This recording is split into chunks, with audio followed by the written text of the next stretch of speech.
The kid is hiding in a barn. Sometime later the police are told by Catherine's friends that she disappeared and they search her apartment, where they find a message in her machine. A colleague from the mental hospital warns her that James is back and looking for her. Meanwhile James and Catherine are resting at a hotel. James dreams about the airport again and this time he sees Catherine as the blonde woman. When he wakes up, he tells Catherine about it while still keeping her tied up. Then he takes her money and goes to a vending machine for some snacks. When he comes back he sees on TV that he's a wanted man for kidnapping Catherine.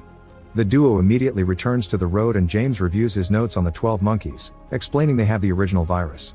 Eventually they make it to Philadelphia and drive around the city until James sees something. He runs to a wall and finds the 12 monkeys graffiti. Catherine considers using the chance to escape, but instead chooses to follow him to help him, still thinking he's crazy. James begins following the graffiti on the wall while dragging Catherine with him, and they freeze when a hobo with a raspy voice tells them nobody can hide because they are tracking them, thanks to devices hidden in the teeth. This is why he removed his own.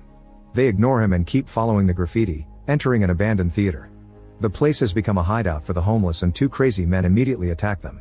James is hit by an armed guy a couple of times so he pretends to beg and be weak to come closer and punch the man in the groin. Then he overpowers the guy and smashes his head against the wall before going after the other one, tackling him before he can take advantage of Catherine. With vicious fury, James punches and kicks the man to death.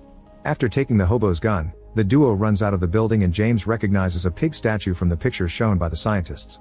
This is the headquarters of the FAA or Freedom for Animals Association. They go inside and James asks the group about the 12 monkeys, threatening them with his gun. They admit they used to work with Jeffrey but they parted ways with him when he became an extremist in favor of guerrilla tactics. Jeffrey formed a new group called the 12 Monkeys after that. His father Leland is a famous virologist who experiments on animals and James finds a picture of him after tying the group up. A newspaper article shows the time Jeffrey let 100 snakes loose in the Senate. However, after lots of fighting, one